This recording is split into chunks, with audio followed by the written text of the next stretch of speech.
ladies and gentlemen, welcome to another Disjointed Fusion Thursday Night Hangout. Yo, it is good to be back because last Thursday I felt naked and unalive. I'm sorry, ladies and gentlemen, of course, I am your host, Charlie, and I'm joined once again by the prolific Connor himself, Zealeus.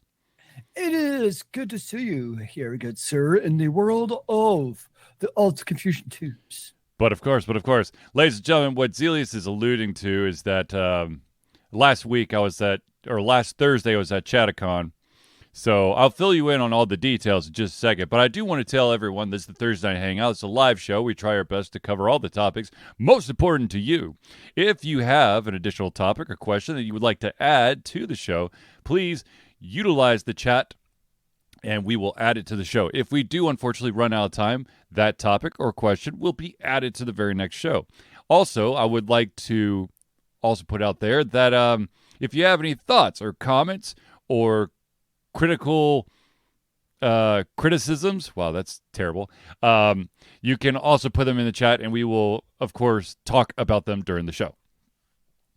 So, Indeed. Let's start off with the fact that last Thursday I went up to ChattaCon, which is in Chattanooga, Tennessee.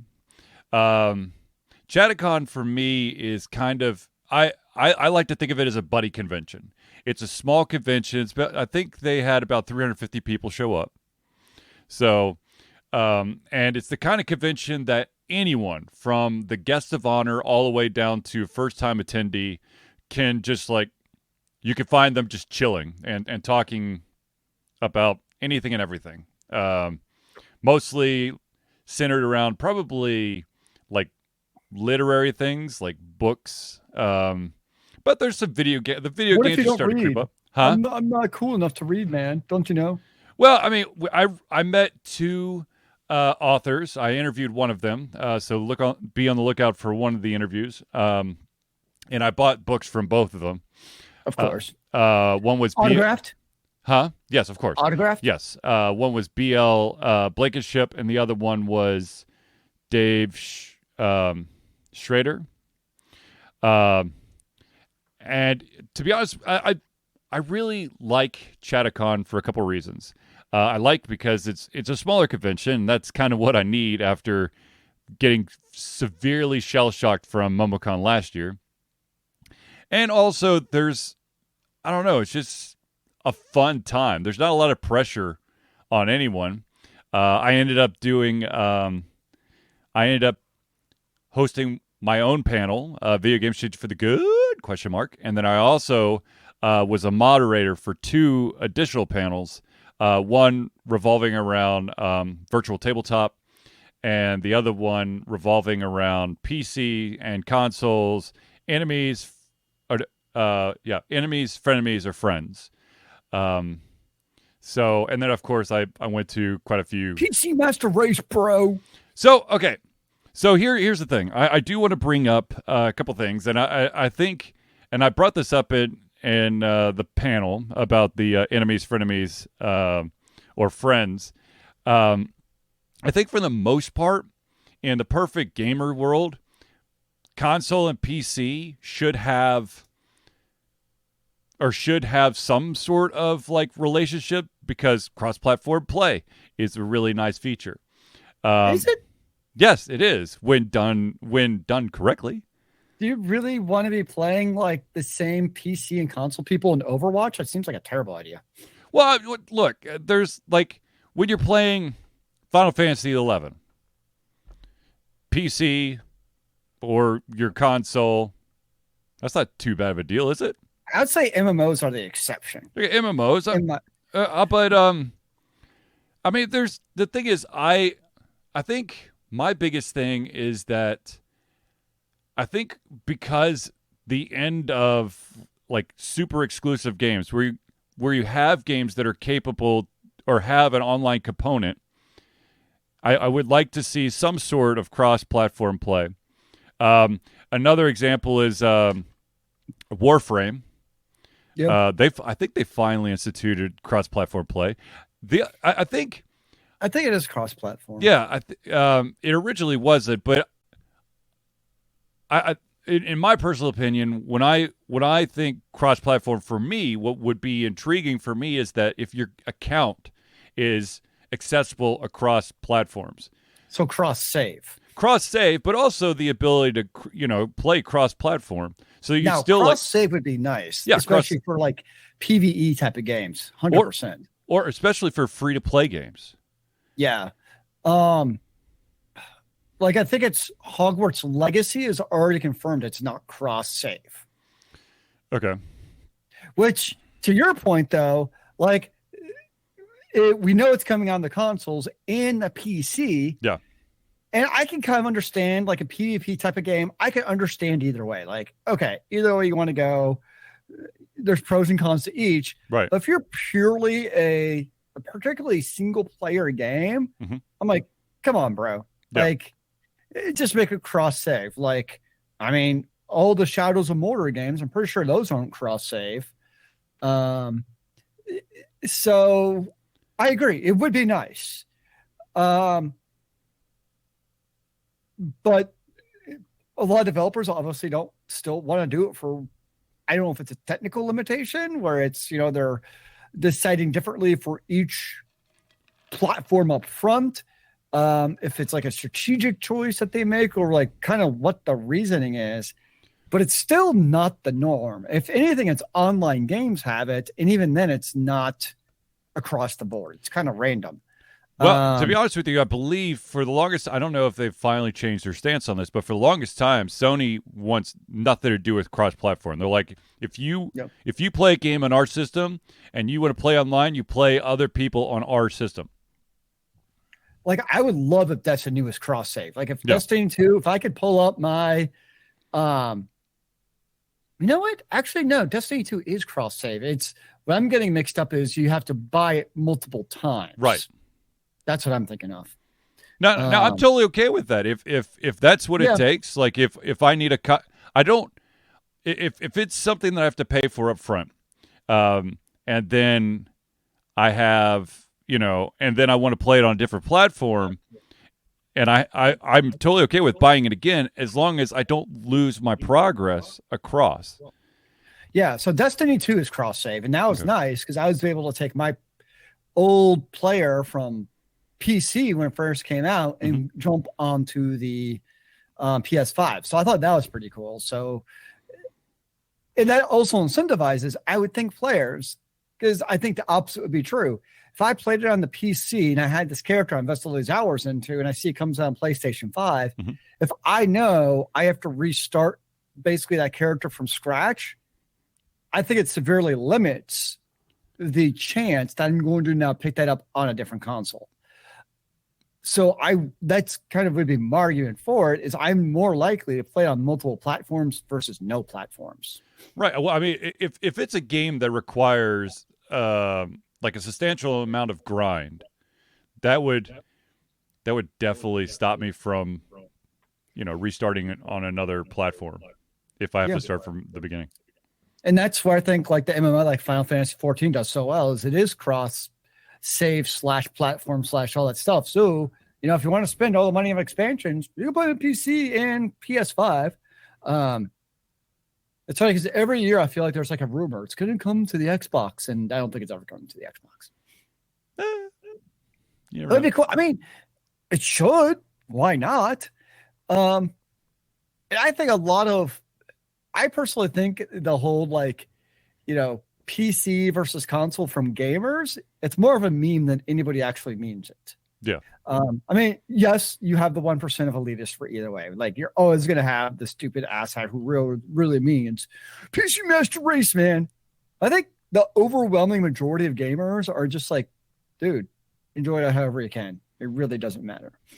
I think also that because basically most consoles and PCs are at the same level now.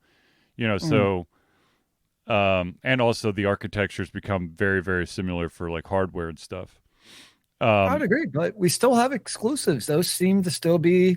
Well, I would say they're more timed exclusives than exclusive exclusives. I think unless you're a true first party studio, which there's not a lot of those left. Sure. Then it's usually like, we'll put this out on the PlayStation for 5 months, and then the Xbox is coming, or the Switch is coming, or the PC is coming. I think it seems like it's more console and then PC. Yeah. Like the God of Wars aren't on Xbox, but they're in PC.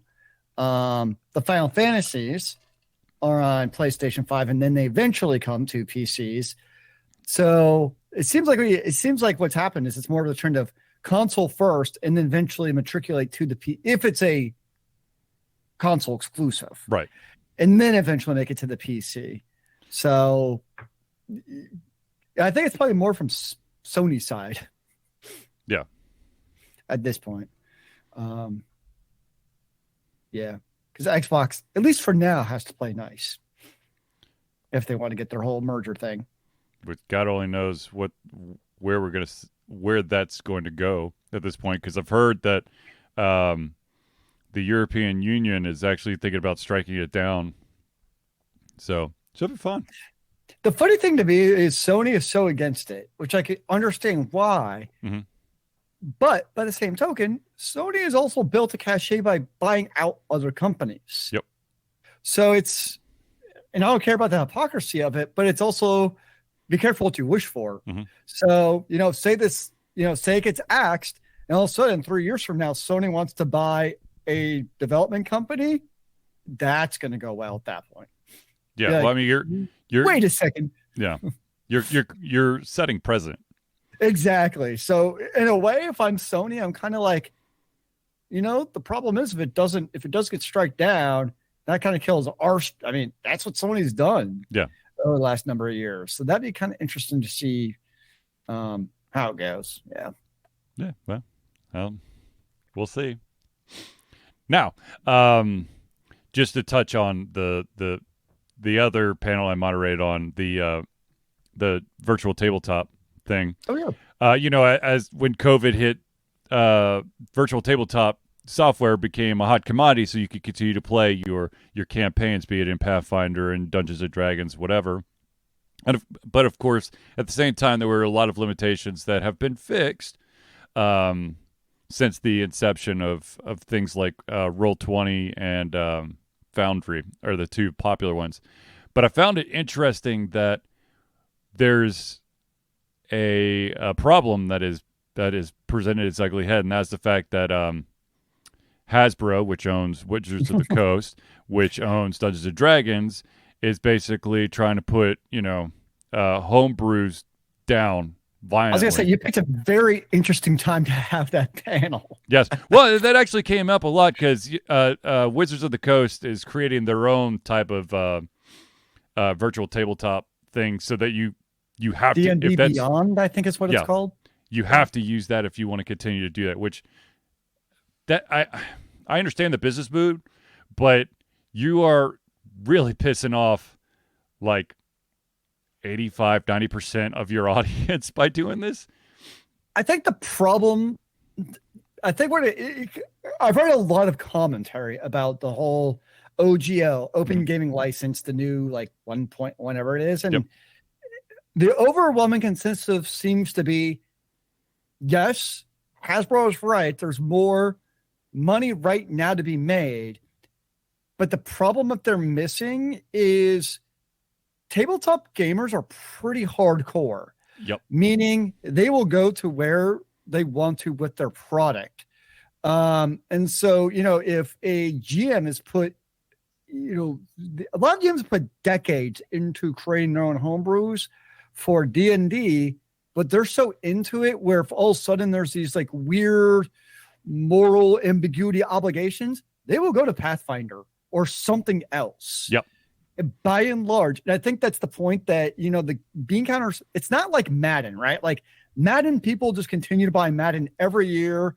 And, I know we mock it all the time in the show, but the reality is it works. It works because it's got exclusivity. Yeah, it shouldn't, but it does. But the problem with that I think the Hasbro execs are missing is it's such a different market than your normal market of the people who play tabletop games, where if you screw over your gamers, because it's very much a word of mouth type of community, meaning you want your friends to speak well of this game. If they don't speak well of D&D and they're now speaking well of Pathfinder, they're going to move to Pathfinder. Mm-hmm. So I think that's the long-term issue with this whole thing that's going on. Is it's a more of a culture than it is just a product. Right. And if you kill that culture, your DMs in game. I mean, we've already seen, like, every year I go Dragon Con, I feel like I see more and more Pathfinder tables.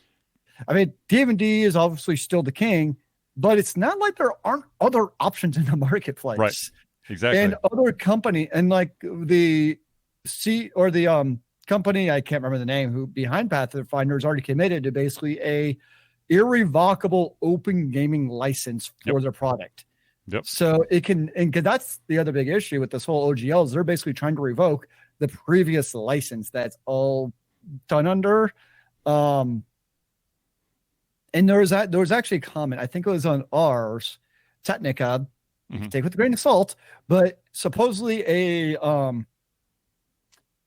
Wizards of the Coast / Hasbro employee posted, anonymously obviously, of course, that like most situations, the company sees the negative feedback, so they pull it back. But there's been comments made by the execs where they're literally just waiting for the fur to die down. Of course. And once it does, they're not the first and they won't be the last company to do this. And once it dies down, they'll try again, or they'll chip away slowly, and chip away slowly. And I think that's where most people are at. Like, once they've let the genie out of the bottle, it's going to happen. It might not be today. It might be 10 years from now, but it's going to happen. And the big problem is the online community, because so many people play virtual tabletop games, whatever gaming system they're using. So many people have moved permanently to the online gaming community versus just in person. Right. Well, I mean, you know, the using virtual tabletop software definitely has its advantages, because you can then pull in a ton of people from different areas. It does make things a little bit harder to control individuals in the game, especially if someone tries to derail a campaign.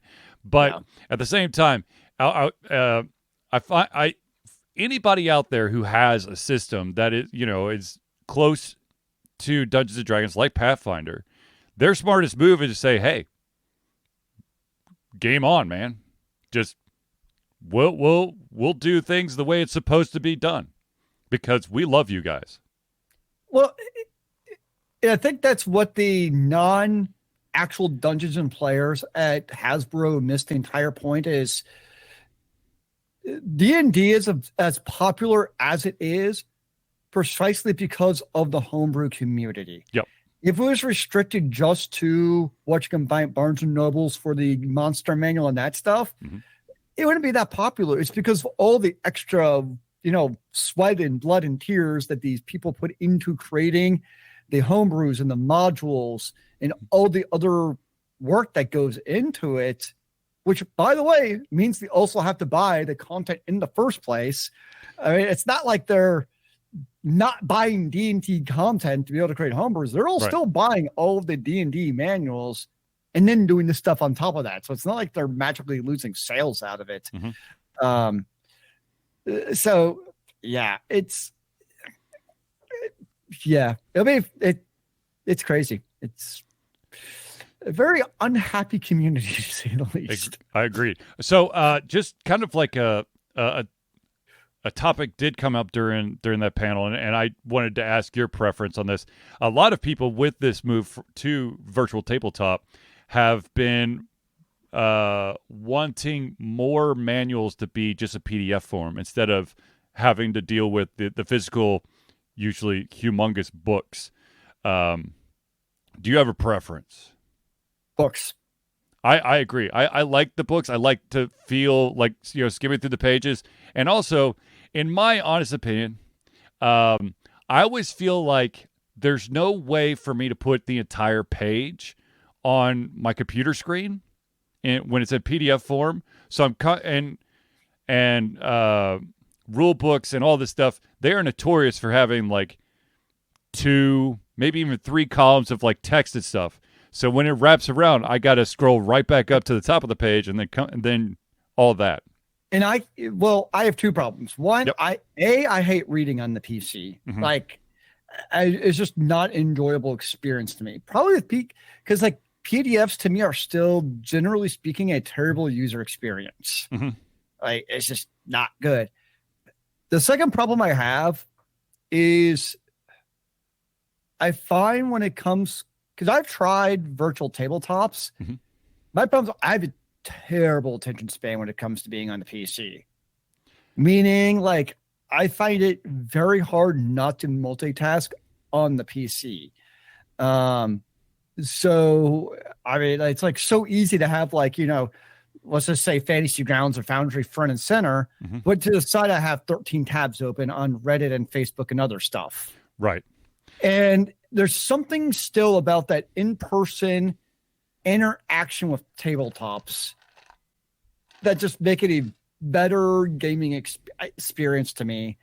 Of any kind of tabletop RPG to me is still just better in person because like you're there, you're invested in the moment, and it's like even like when like you know you're going and the mimic is attacking you and you're figuring out what to do, it's still like watching your body language and what you're going to do and thinking and what is the GM thinking, and you know there's just different elements that go on in an in-person tabletop that I just feel like this is a little bit on the virtual. And certainly virtual tabletops have their places. I totally get it. And it's where the future is going. But I greatly still prefer the in-person tabletop games because of that human element. And frankly, because it's much easier to turn off my cell phone and I'm not on my PC, so I'm not distracted by other stuff. I'm just home on a virtual tabletop. I get distracted too easily. I totally agree. I think it's the same for me. It's the same thing as trying to do a virtual convention.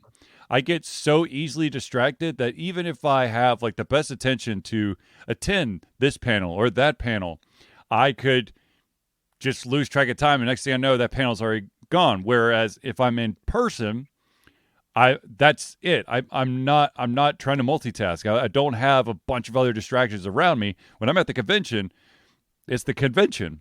And with the same thing as the tabletop, I'm right in the same boat as you, Zealeus.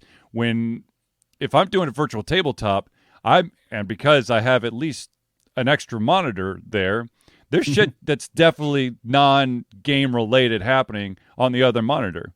You know, I could be reading emails. I could be, you know, browsing Facebook or Polygon or Kotaku or trying to update Alta Confusion or rendering a video. And so I can't focus solely on that game experience. Now, a cool thing that I found out about, I think it's Roll20, is they have something called dynamic lighting, which allows for your characters can only see so many squares away.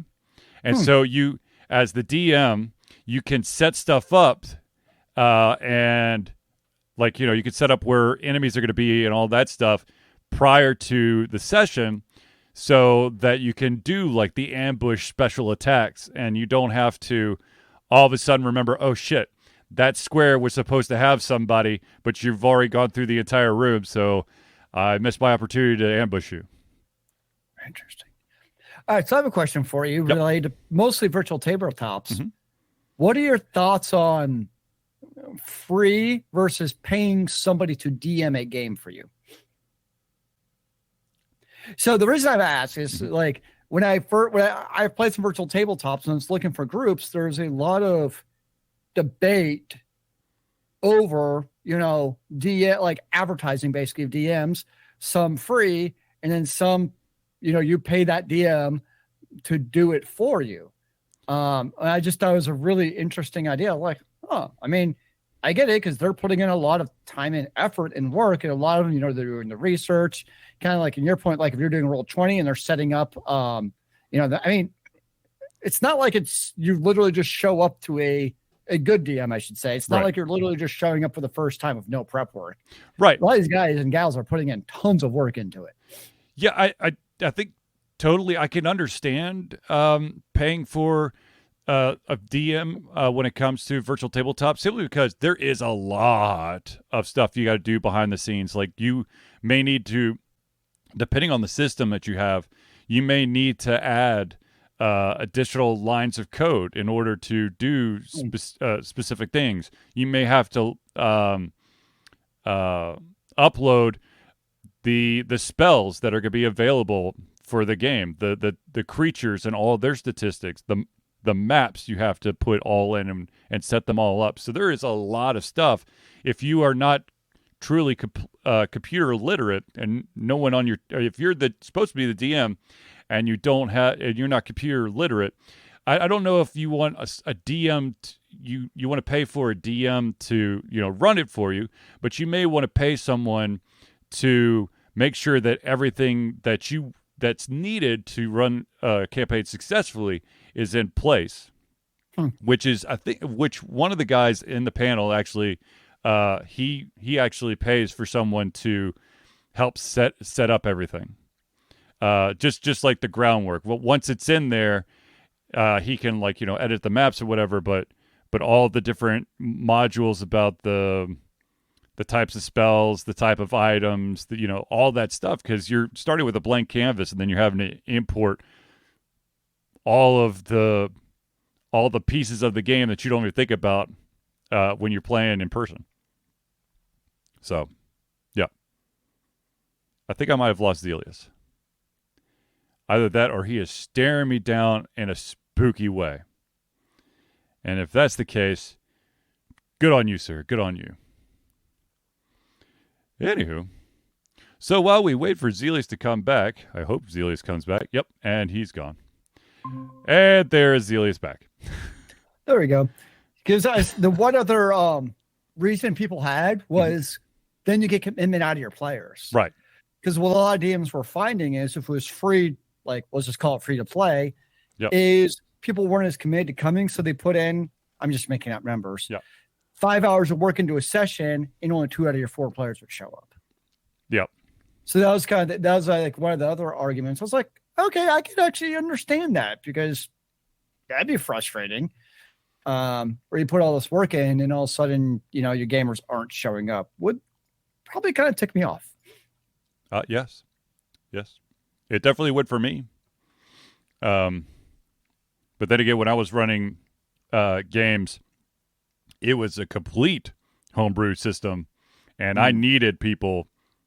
Well, actually, that's not technically true, because way back in the day, I actually set up some chat rooms and ran some Crystals of Prion through chat rooms.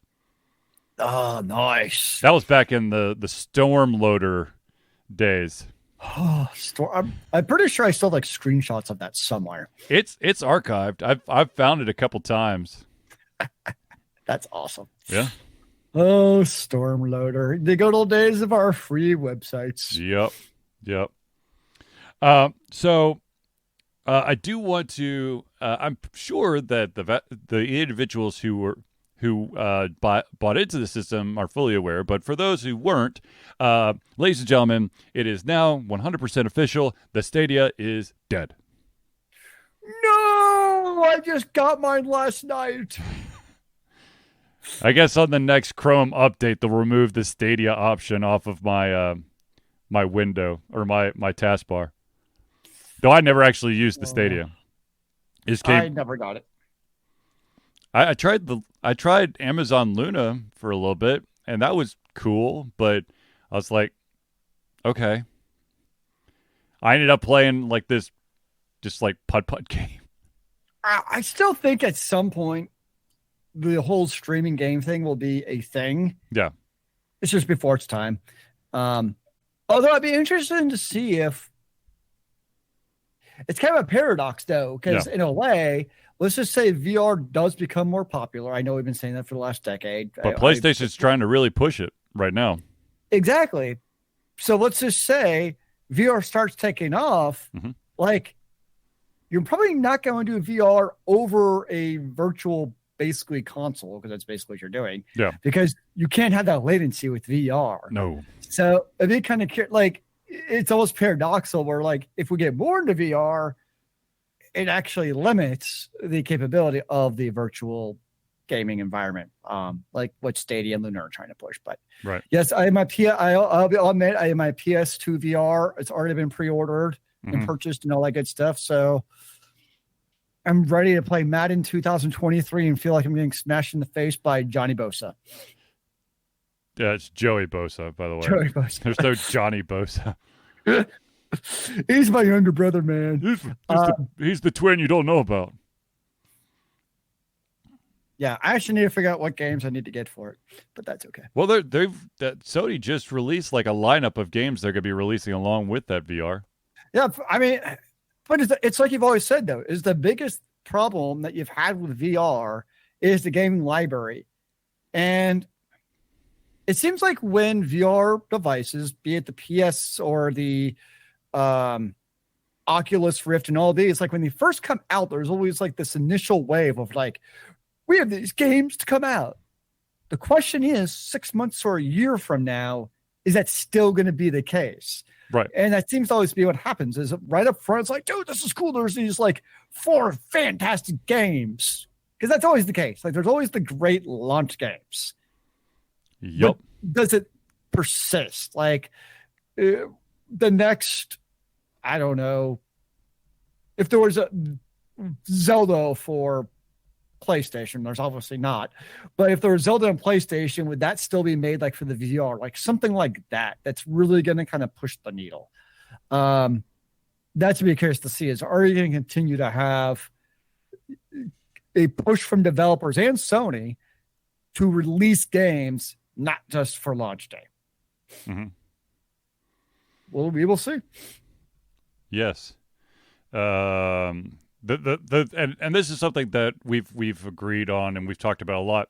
After that initial, launch of the VR ready games, the fact of the matter is it's expensive to add a VR feature, and even those early games, there's going to be a lot of people who are going to try to, get in early to get that extra money, because VR will be that hot thing.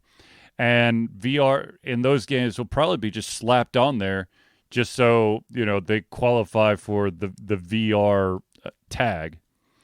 Well, the one game I know I will be getting is Horizon Zero Dawn 2. I know it's not called 2. There's like a tagline to it. Right. That is for VR. So that'll be my day one, I guess, purchase. So it'll be like, okay, actual AAA title on the VR.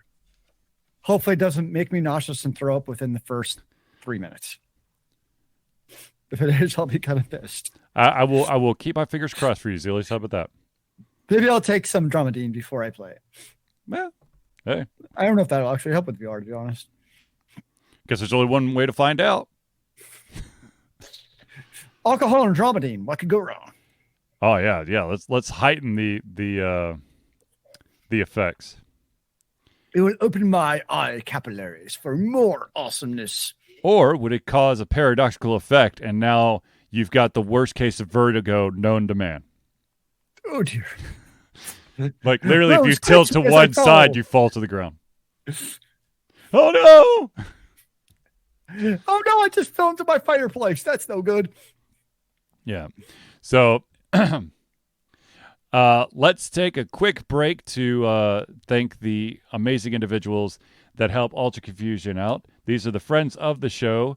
Those, like I said, amazing individuals that, allow Ultra Confusion to be Ultra Confusion with their love and support. So to start it off, let's go with the Indie Cluster. The Indie Cluster is an organization of independent game developers that want to gain exposure by being involved in the community.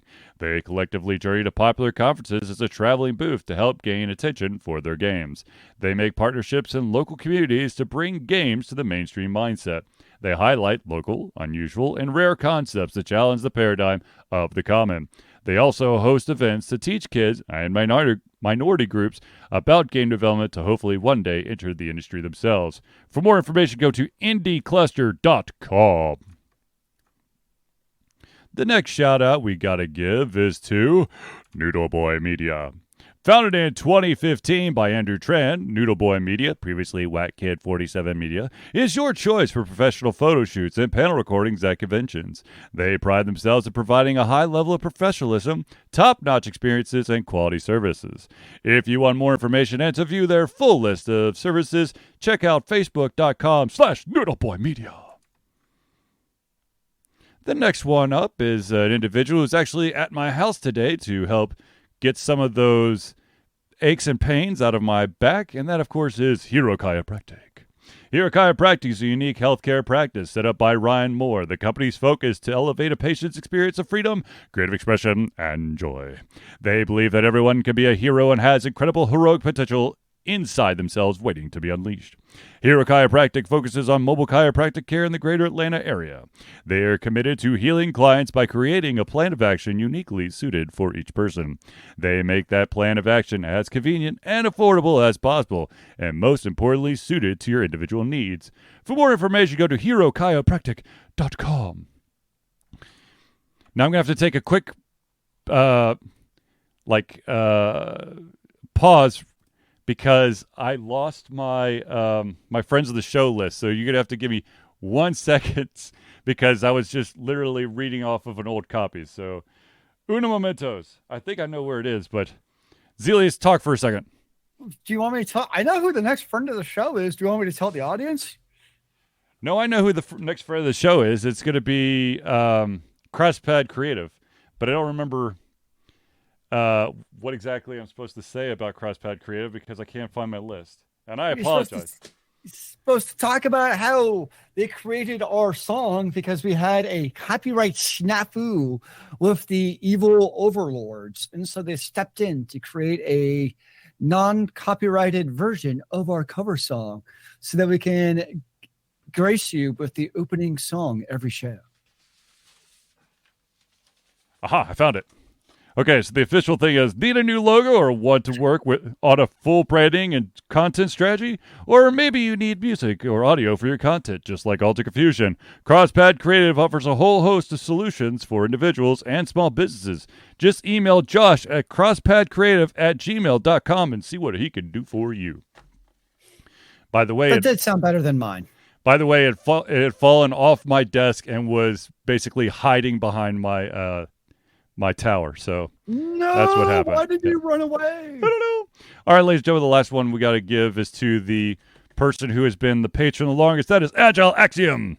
By day, Ax leads both a development team and a system administration team working with satellites at NASA's Goddard campus. But while not in meetings and many times during, he is the Agile evangelist, Agile Ax, championing the philosophies of Agile and trying to make the world a better place for software developers, testers, system admins, and software projects the world over.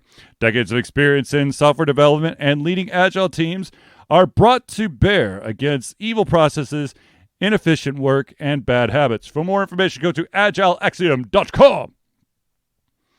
And by the way, I took my second Agile class, and this time I scored 100 on the test, so nana boo-boo.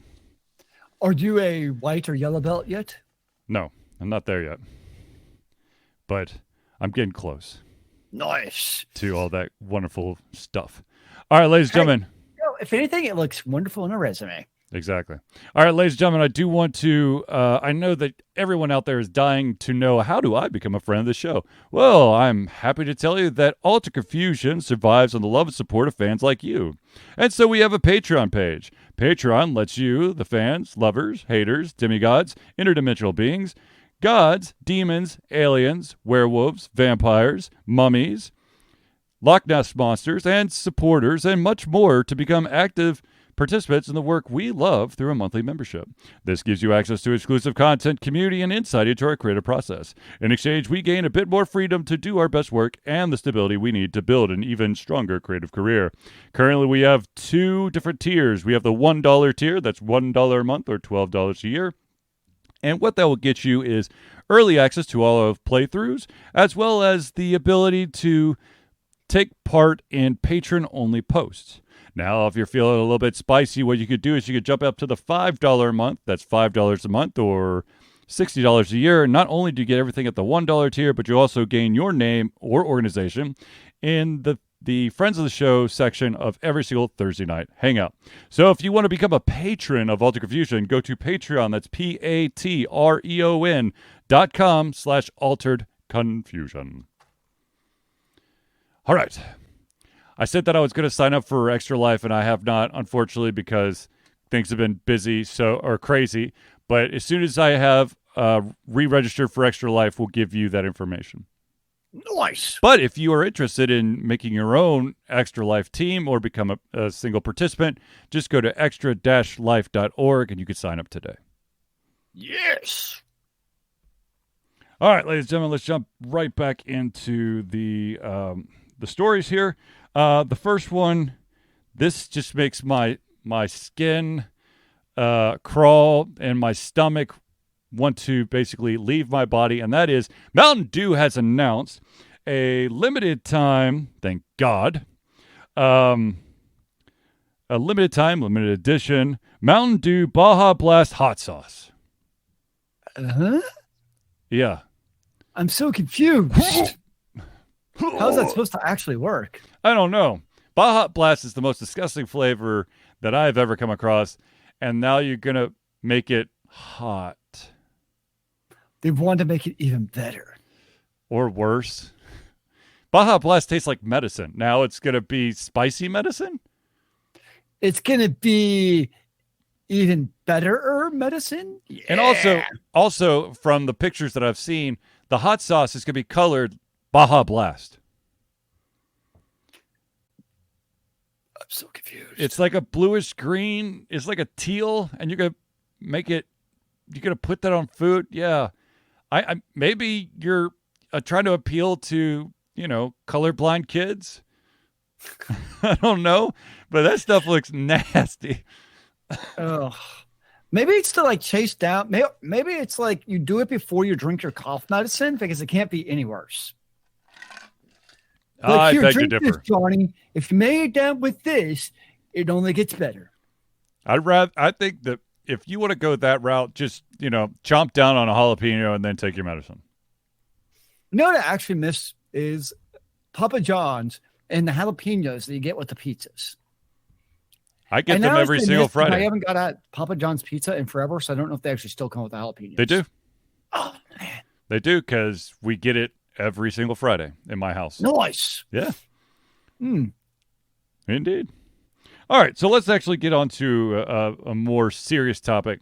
This is the time of year where budgets are set and big companies decide that we can't afford everybody. So lots of big companies are laying off hundreds, if not thousands of employees, which for those individuals who have been hit with that, I wish you the best of luck in finding a better studio or employer that will actually value your contributions to the company. Which, that happens. It happens every single time. Yeah, it does. It's never good, and it always sucks. I feel like a little bit, especially in the market I work for, I'm glad I already have a job, because you have companies like Amazon and Microsoft laying off tens of thousands of IT people. Yep. I'm like, yeah, it's tricky because on one hand, it's a good market to be looking if you're the IT employee, because pay is good and work remotely and all that stuff. At the same time, you also have these companies laying off all these workers. So all of a sudden, all these job applications now have 200 qualified applicants applying for the same job. Yep. So it's a little bit two-edged, and we're pretty much in a recession. So even companies that aren't laying off workers are probably going to be very much not really hiring a whole lot going forward. So not a most bueno time to probably, unfortunately, be a tech worker in that regard. Or let's be honest, really probably any worker right now kind of sucks. Yeah. Because no matter what industry you're going to be into, a recession is going to hit you. It really doesn't matter what you do. So, yeah, not fun times for anyone. just kind of hope that you're in a secure enough position that your company or your employer can weather the storm. Very true. Like my current employer, I'm probably not going to get a raise anytime soon, but I don't foresee them laying off huge chunks of my department either. Well, it's always the tricky thing is because like the schools I've worked at before always had this dilemma of, do you lay people off and give people raises, or do you issue raises and not lay workers off? Right.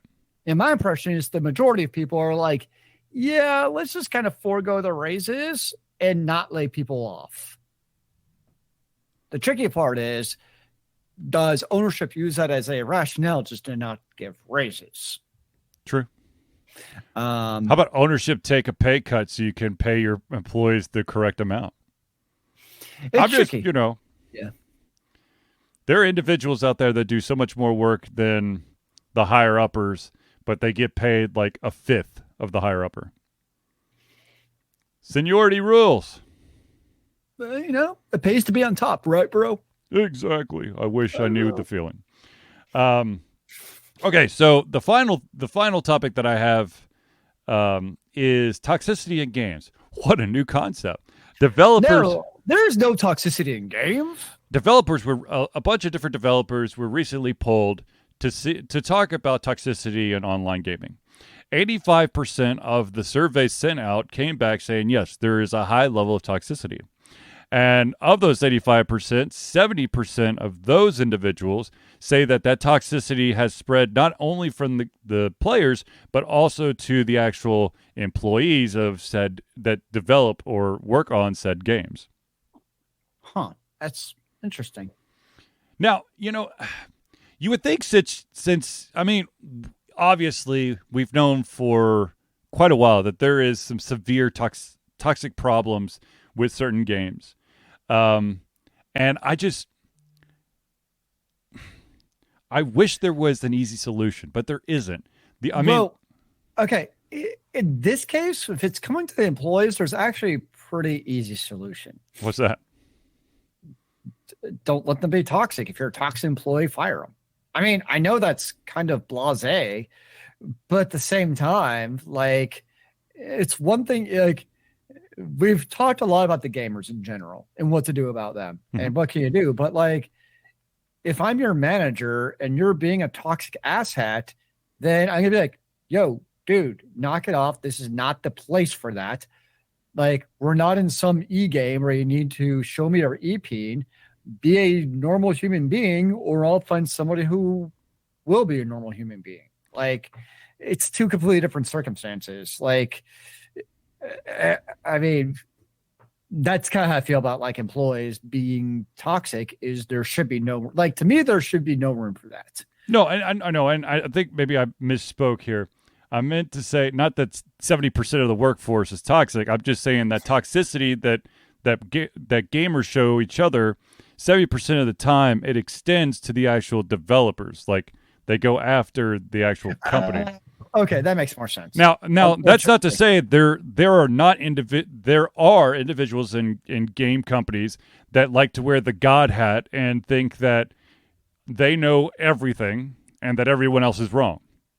And those asshats, I know everything. Those asshats need to go away, or at least keep their opinions to themselves. Go work in the corner. Exactly. Go stand in the corner until you learn your lesson. No, the thing is, Riot Games has probably been the most vocal about trying to figure out a way to deal with toxicity by creating an ever learning AI system. But at the end of the day, no company is ever going to do this. But at the end of the day, to truly combat that, you're going to need moderators who literally.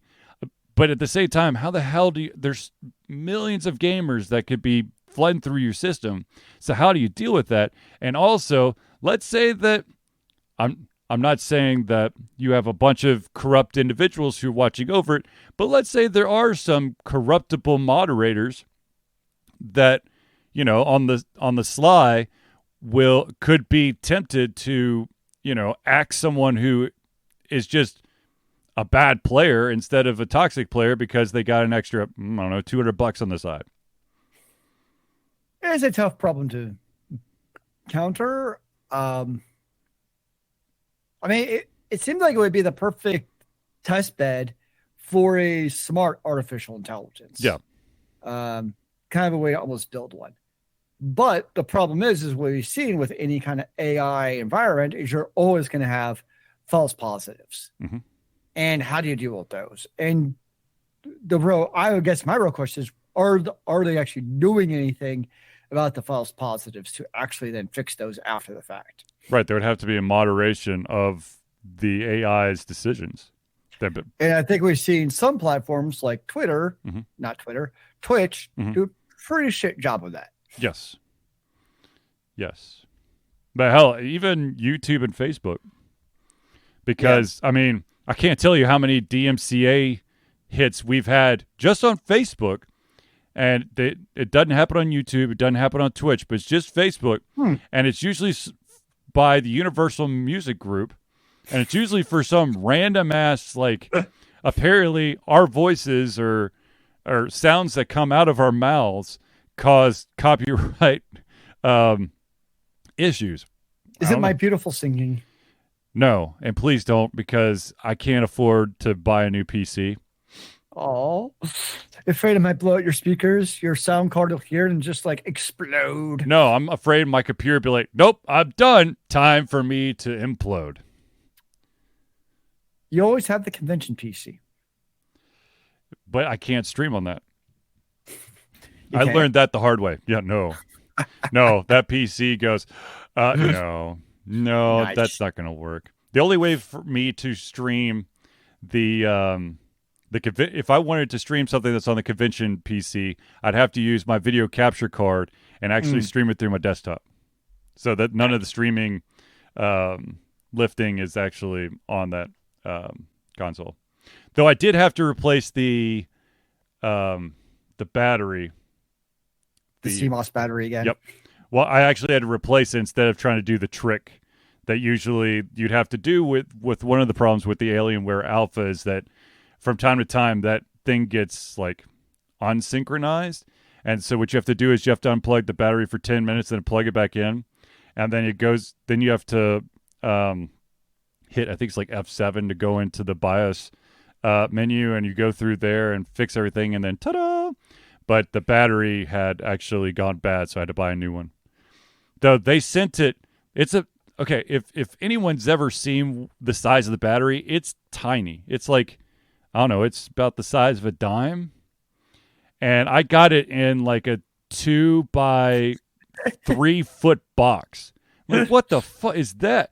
I was like, is there... opening the box, it's like, is there anything in here? It's an itty bitty little baggie that was stuck in one of the cardboard folds. Nice. Yes. That's awesome. But anyways, yeah, I wish there was an easy solution to toxicity. I wish that people would just, follow Will Wheaton's philosophy of don't be a dick. But unfortunately, as long as someone's got a computer screen between them and the world, there are going to be individuals who can be complete and utter asshats. And, it's just, unfortunately, the way of things. And Zealeus, your rendering has gone way down. Okay, I saw me, and I didn't know if that was just like my Twitch feed or just me. No, it's you. Great, guys. I'm Captain Pixelated. I'm like a character out of Minecraft right now. It's like, well, I just went from PlayStation 4 graphics down to PlayStation 2. Don't worry about it. I'm a pointy polygon right now. Yeah. So, when I was at ChattaCon, I was reminded of a couple games that I played, and I had to think about it because it's like, man, I've played this guy that I was talking to. He was saying, man, do you remember this game? I'm like, yeah, I do, but where the hell did I play it? Because thankfully I've got the Steam app on my phone, and I'm like scrolling through, and I'm like, I don't have that game on Steam. Where the hell did I play it? Most of the games the guy was talking about, I actually had or bought on the Xbox 360.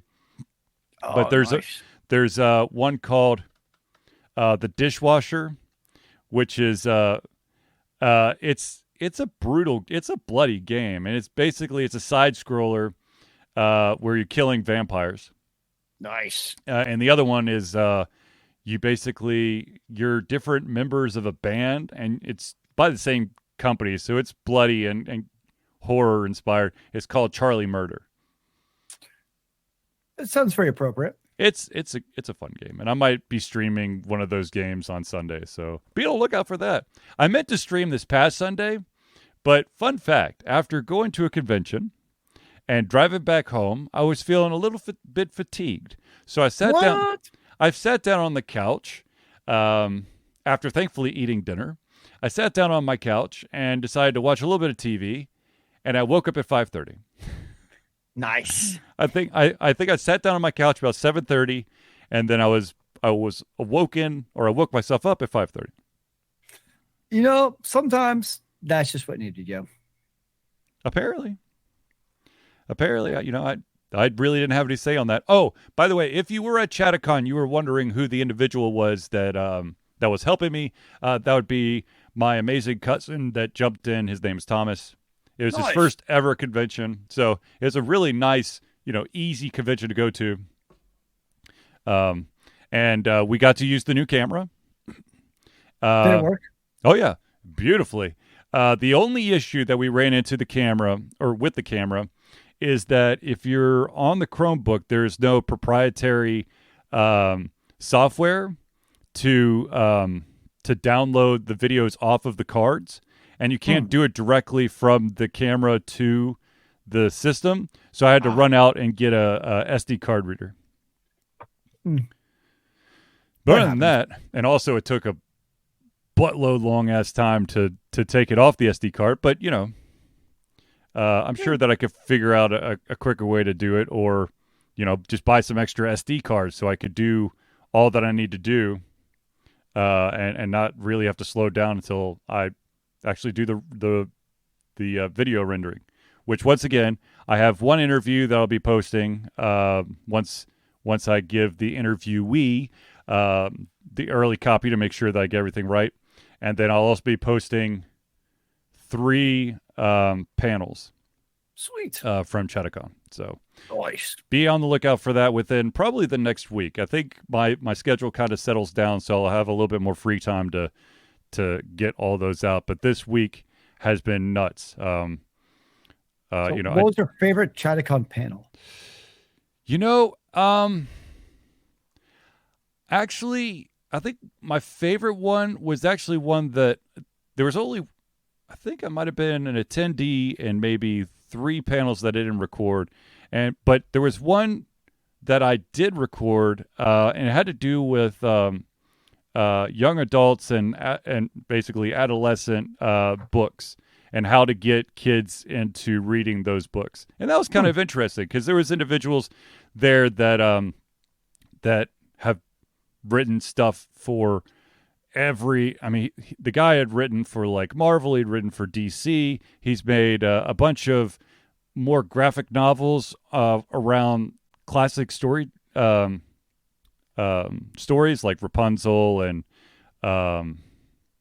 Red Riding Hood and different things like that, which was really cool. So I highly recommend catching that one once I've actually rendered it. Cool. Yep. But other than that, I mean, it's just a really fun, laid-back convention. It started Friday at 3 o'clock and went till Sunday at 3 o'clock. So whatever that is, my math does not want to work right now, but it's about, I don't know, 2 days worth. That's 48 hours. Yeah, so 48 hours. Yeah. There you go. With small little breaks for everyone to go to sleep. Sleep. It's not. I thought it was 48 straight hours. Dear God, no. I've seen those type of conventions, and they are conventions that you better have nose plugs because it gets smelly. Ladies and gentlemen, if you ever go to a convention, there's this wonderful thing called deodorant. Use it. You mean just go drive by, axe spray everyone as you run around at full speed and just sprayed the whole place down? Yeah, no, don't do that. Give a nice little flavorly smell to everyone. Just hand out those. Go talk to whoever makes the. Go talk to an Old Spice rep. Get a bunch of samples of their deodorant and just start handing them out at conventions. Nice. And then maybe even add a pamphlet on how to apply it, just in case. You never know. But just one more thing about ChattaCon. One of the most amazing things about ChattaCon, this is why I think that this is going to be a convention that I keep coming back to, is that in their closing ceremonies, they're like, "Thank you for everyone coming." Give a shout out to the guest of honor, and also, okay, what went well, what didn't, anything and everything, go. And so, oh my God, they're open to feedback. They're willing to change the convention to make it better for those who attend. What a concept. I mean, I found out that there's a certain convention that I am not going to be invited to anytime soon, but I am not the only one. There are several people at ChattaCon that are not invited to that certain other convention. I actually read a book related to that called Radical Candor. Mm-hmm. And it's interesting because it's actually about how to give feedback, because there's basically like 4 different quadrants of giving the feedback, but doing it basically without not being nice about it, but basically giving it without being a dick. Yeah. And it was very interesting where it talks about the idea of like giving the feedback or being able to have those conversations with people, but being able to do it in such a way where it comes off as basically, positive criticism versus just antagonism. Right. Well, I think it also So there is a way of doing it, and there are books about it. Maybe I'll get what you want for Christmas. I know how to do it. It's just, but obviously, based on the recipients, I don't know, because you have a history of this. Okay. Well, it's not to happen just once. But one of those conventions, we ended up being really, really good friends in the end because they figured out that I'm just trying to help make the convention better by giving suggestions. But that was after the fact. I'm just saying. Yeah, okay. So it was after the first 2 times I went to the convention. Here. Look, there are some people who are open to change to make things better, and then those individuals who are only interested in how much money can we make and how can we make it damn near impossible to give out any free badges. So it's all about the moonies, sir. I want the moonies. And to be totally honest with you, I think that that's the kind of convention that I want to avoid, because I think that you'll get the major superstars, but it's just to rack in the money. You really don't Jesus, Freudian slip there. You don't care about the actual attendees. You just want to make sure that not only do you get all your money back, but you get more. There's a certain convention that Zealeus named earlier in the podcast that follows that, because I actually ran into the co-founder of said convention, and he left simply because it became all about politics and making as much money as possible. So, there you go. But yeah, I mean, it was fun. I'll definitely be doing MomoCon. I still haven't decided about doing a fan table or not. Going to ChattaCon, I did not have a fan table, and I could definitely see it definitely gives me more mobility, but then I can't get the word out to audience members because there was no buttons or social media cards handed out. You should carry around you could get like one of those waist straps that has like a giant flag sticking up with a big Alt Confucian banner coming off your head. No, thank you. I'm just saying, I've seen them. Oh, I know. I've seen them too, but I'm old enough where just carrying around the camera on my back for long amounts of time is going to require me to see a chiropractor. So putting additional wind resistance. What I'm hearing is you need to bring around some young unpaid labor to carry around these equipment for you. Possibly. I'm just saying. Sounds like an opportune reason for some youngins to go. You never know. All right. I think we've basically covered every topic. Unless, Zealeus, you have any closing thoughts? So do you actually play any video games this week? I did not. The extent of what I did outside the convention was just read. Oh, which reminds me, there is an amazing book series. It's called The Secret Seven. I highly recommend. I don't remember the author off the top of my head, but I highly recommend it. If you are a Kindle Unlimited user, you can get the entire series from Kindle Unlimited for free. The Secret Seven by Enid Blyton? I think so. I'll just click on. I'm going to click on this. Whoops, that would be Zealeus's thing. The Secret Seven are siblings: Peter, Janet, Jack, Barbara. Nope, different. Different not one. Not the same Secret Seven. Hold on. Oh my secret. How many Secret Sevens are there?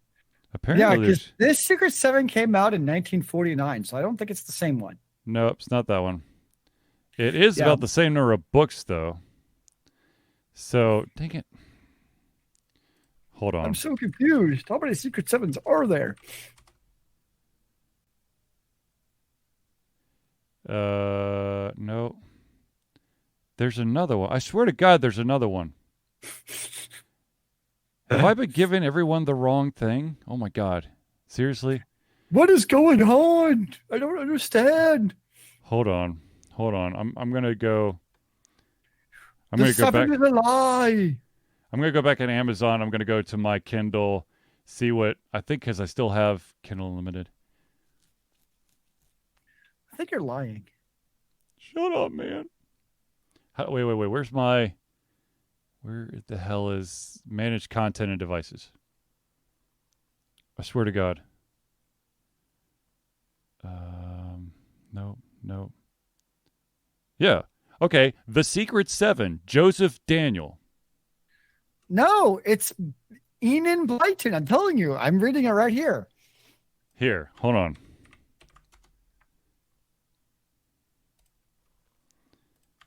Bam. That one. That is some definite copyright infringement of a title. There's Lord. No. That is definitely not the same Secret Seven. I'm just saying. Absolutely. So ignore the first one, ladies and gentlemen. The second one is the one you want. Anyways, and once again, that's Secret Seven by Joseph Daniel, which came out. I don't remember. Let's see here. That entire set came out last year, August 26th. So I highly recommend it. Anyways, all right. So, ladies and gentlemen, I'd like to thank everyone for tuning into the Ultra Confusion Thursday Night Hangout. For myself, Charlie, and Zealeus, it's been a pleasure giving everything come our heads, our mouths, and of course, our hearts. We'll be back next Thursday for another Ultra Confusion Thursday Night Hangout. Remember, kids, keep on gaming in the free world. Amen to that, brother.